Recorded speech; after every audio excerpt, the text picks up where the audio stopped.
Dictation गति 80 शब्द प्रति मिनट स्टार्ट। विज्ञान, कथा, काल्पनिक साहित्य की ही वह विधा है जो विज्ञान और प्रौद्योगिकी के संभावित परिवर्तनों को लेकर उपजी मानवीय प्रतिक्रिया को कथात्मक अभिव्यक्ति देती है।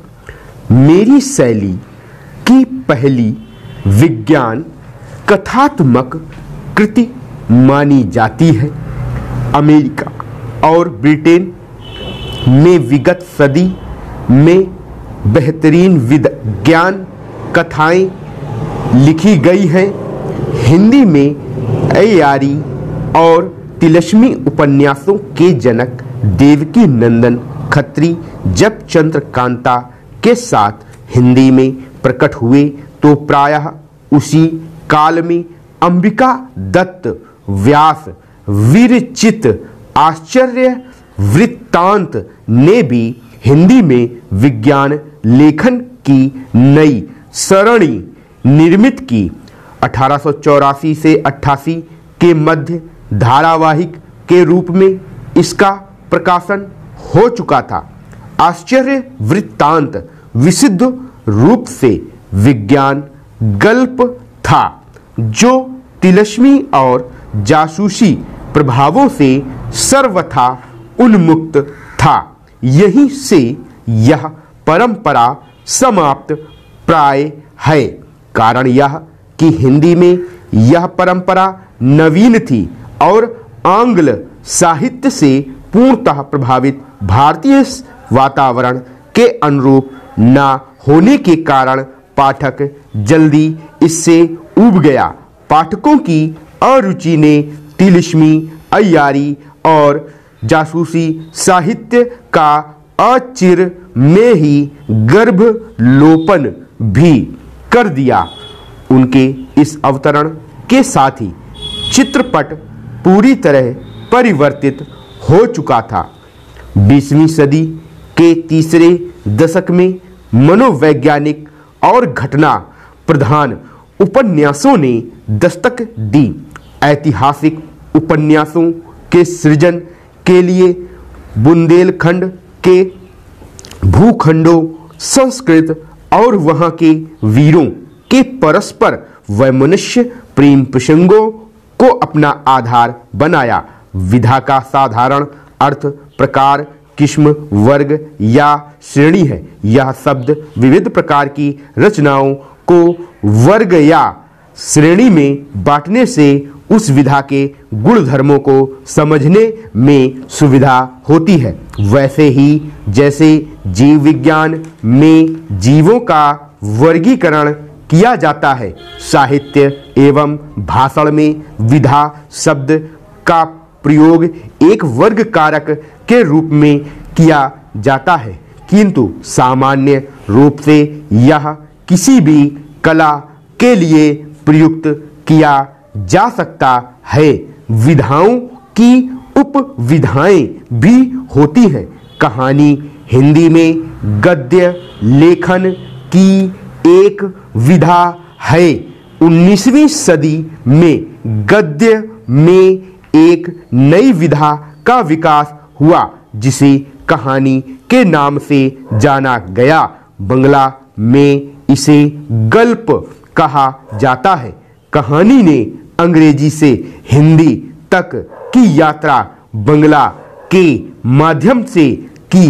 मनुष्य के जन्म के साथ ही साथ कहानी का भी जन्म हुआ और कहना तथा सुनना मानव का आदिम स्वभाव बन गया। इसी कारण से प्रत्येक सभ्य तथा असभ्य समाज में कहानियां पाई जाती हैं। हमारे देश में कहानियों की बड़ी लंबी और संपन्न परंपरा रही है। एकांकी इतना लोकप्रिय हो उठा कि बड़े नाटकों की रक्षा करने के लिए व्यावसायिक रंगशालाओं ने उसे अपने यहाँ निकालना शुरू किया। एक अंक वाले नाटकों को एकांकी कहते हैं। अंग्रेजी के वन एक्ट प्ले शब्द के लिए हिंदी में एकांकी नाटक और एकांकी दोनों ही शब्दों का समान रूप से व्यवहार होता है। पश्चिम में एकांकी 20वीं शताब्दी में विशेषतः प्रथम महायुद्ध के बाद अत्यंत प्रचलित और लोकप्रिय हुआ। हिंदी और अन्य भारतीय भाषाओं में उसका व्यापक प्रचलन इस शताब्दी के चौथे दशक में हुआ। इसका यह अर्थ नहीं कि एकांकी साहित्य की सर्वथा आभिजात्यहीन विधा है। पूर्व और पश्चिम दोनों के नाट्य साहित्य में उसके निकटवर्ती रूप मिलते हैं, लेकिन उसमें प्रयोग और विकास की संभावनाओं को देखकर पश्चिम के कई देशों में अव्यावसायिक और प्रयोगात्मक रंगमंचीय आंदोलनों में उसे अपना लिया। लंदन, पेरिस, बर्लिन आदि ने इस नए ढंग के नाटक और उसके रंगमंच को आगे बढ़ाया। इसके अतिरिक्त एकांकी नाटक को पश्चिम के अनेक महान एवं सम्मानित लेखकों का बल मिला। ऐसे लेखकों में रूस के, जर्मनी के नाम उल्लेखनीय हैं। रंगमंचीय आंदोलनों और इन लेखकों के सम्मिलित एवं अदम्य प्रयोगात्मक साहस और उत्साह के फलस्वरूप आधुनिक एकांकी सर्वथा नई, स्वतंत्र और सुस्पष्ट विधा के रूप में प्रतिष्ठित हुआ। उनकी कृतियों के आधार पर एकांकी नाटकों की सामान्य विशेषताओं का अध्ययन किया जा सकता है। सतह पर ही बड़े नाटकों और एकांकियों का आकारगत अंतर स्पष्ट हो जाता है। एकांकी नाटक साधारणतः 20 से लेकर 30 मिनट में प्रदर्शित किए जा सकते हैं, जबकि 3, 4 या 5 अंकों वाले नाटकों के प्रदर्शन में कई घंटे लगते हैं। लेकिन बड़े नाटकों और एकांकियों का आधारभूत अंतर आकारात्मक न होकर रचनात्मक है। पश्चिम के 3 से लेकर 5 अंकों वाले नाटकों में 2 या 2 से अधिक कथानकों को गूंथ दिया जाता था। इस प्रकार उनमें एक प्रधान कथानक और एक या कई उपकथानक होते थे। संस्कृत नाटकों में भी ऐसे उपकथानक होते थे।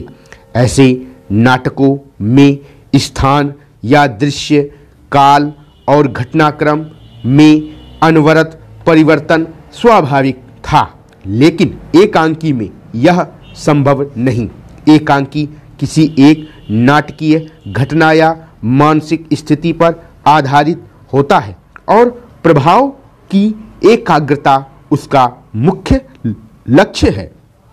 इसलिए एकांकी में स्थान, समय और घटना का संकलन अनिवार्य सा माना गया है। कहानी और गीत की तरह एकांकी की कला घनत्व या एकाग्रता और मितव्ययता की कला है, जिसमें कम से कम उपकरणों के सहारे ज़्यादा से ज़्यादा प्रभाव उत्पन्न किया जाता है।